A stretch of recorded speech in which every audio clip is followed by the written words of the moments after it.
Good morning. Movement and posture is on tap for today, just to go through a few exercises as to maybe the whys we do some of the movements that we do.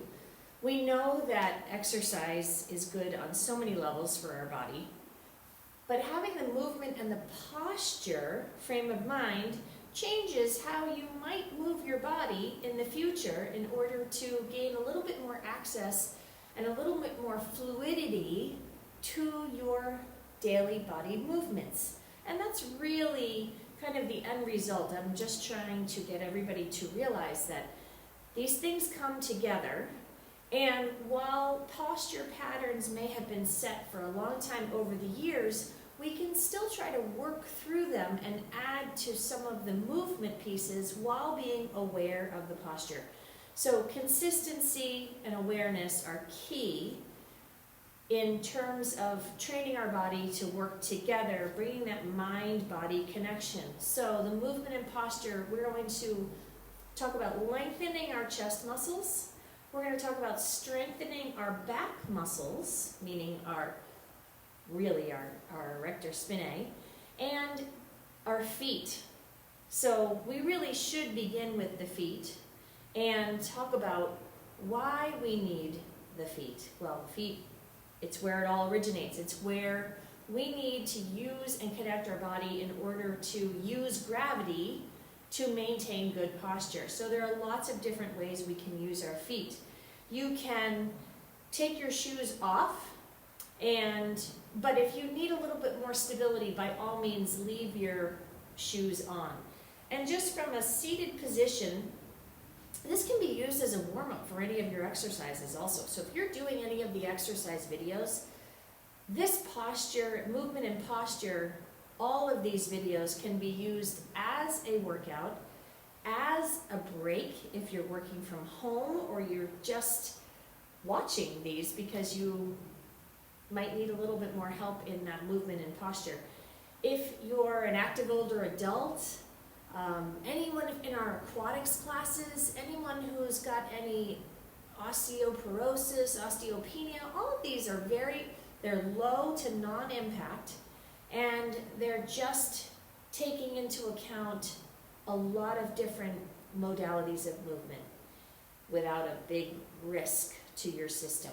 So that's why I use the chairs. Today I've got the egg ball here. So this is kind of like a stability ball, but the nice thing is that because it's shaped like an egg, if you're not familiar or really comfortable on a ball that can kind of throw you off the side, laterally it's much harder to fall off the ball. So if you were looking for something to add to your home workout gym and balance is challenging, by all means, the egg ball is pretty awesome. So I just wanted to show it to you today for all these different options. So heel lifts. In order to get your feet moving, you can stand by your chair and you're just going to lift onto the toes and come back down. So what goes through my head and why are we doing this?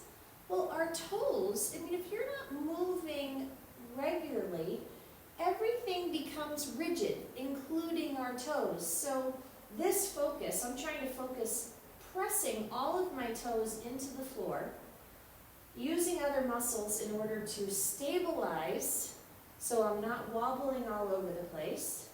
And now what I'm going to do is I'm going to think about the pinky toes, and I'm just going to roll to the outside of my pinky toes. Nothing that I can show you, I can just talk you through it. And now I want to put a little more emphasis on the big toes. And again, it's just waking those muscles up in case ankle mobility is, again, a little bit rigid. If your ankles are not bending and flexing, then your toes aren't getting activated, because we want to have our big toe be the last thing that leaves the floor. Okay, so you don't want to lose that ankle mobility. Foot stretches. Now this one, we've done this before, but if you cross your leg and you're just going to give a little pull on the pinky toes, you're going to stretch your foot and it's going to go right up the side of your calf, and you feel it in your hip because you you've got your leg crossed. And then you go over to the other side. And again, change things up. There has been a lot of talk about even just rolling your feet out on a bottle. Some people, if they have plantar fasciitis, they might freeze water in a bottle and then just roll it. It feels really good, but really all you're doing is adding some movement into the muscles of your feet, because when they get rigid, other things follow up the line. Okay, so strengthening back muscles. If you have a ball, and you can also do this on your chair, but again, I just wanted to show you a different option here. So if you were sitting on the edge of your bed or a chair, what I want you to do is I want you to take your hand and I want you to push it into the side of the chair. And if you look at my elbow, it's straight, okay? So this is not a whole lot of pressure. This is pressure, but because I have compensated and gone into a straight spine position, it's not so hard on the wrist.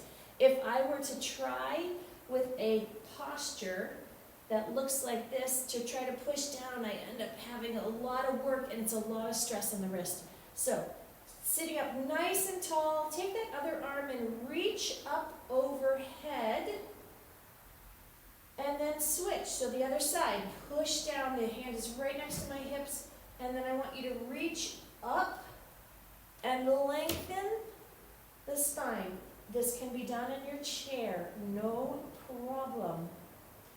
And then what I want you to do, and again, I'm just going to show you quickly if you have a ball, is lengthening your spine, because a lot of times what happens is we end up shortening our chest muscles and the wrong part of our spine gets too long. So lengthening that spine, you're going to feel this, it's a nice stretch for your hamstrings also, and leave your ears right between those biceps.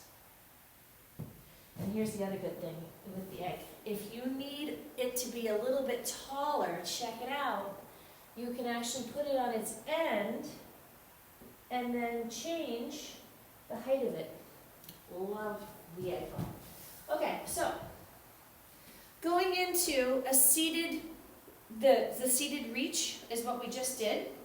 You can also cross one leg over the other and go into that seated reach, and then the other side.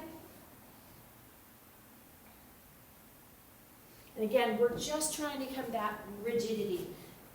Another thing you can do, you can put one foot up on the chair, and again, go into that standing, where you're reaching overhead with one foot up on the chair. It feels good. You actually do feel muscles activate that when you're seated, you might not feel as effectively. But by all means, if balance is an issue, do all of these seated. So, seated reach. In terms of lengthening that back, and now we're going to focus on the chest, because a lot of times when everything's in front of us, whether we're reading a book, working on a computer, our head is down, the chest muscles shorten, and when they shorten, then everything pulls forward, and then that's when we get back issues, the low back, because the spine is always long and flexed in this position, and we've got the weight of the head. So, reaching back behind, whether you have a towel or a dowel, whatever you need, or if you can clasp your fingers, push your feet into the floor, sit up nice and tall, and just let those chest muscles get a little bit of lengthening in them. Another good one is, if you can't reach behind, take one arm, rotate around, and if you can look at that hand, great, and if not, you're just stretching one side out at a time, and you can keep your head forward, but it's a little bit easier on the back. If you don't have that range of motion, you just take one at a time. And a lot of times you might see these stretches where people are doing this against the wall. Similar idea, am just showing you a modification and another level. So, last one, reach overhead, lengthen the obliques. Your core is totally engaged in order to accommodate posture and sitting up nice and tall. Try these exercises a couple of times a day. They don't have to be, they should feel good. So go to them because they feel good. Have a great day.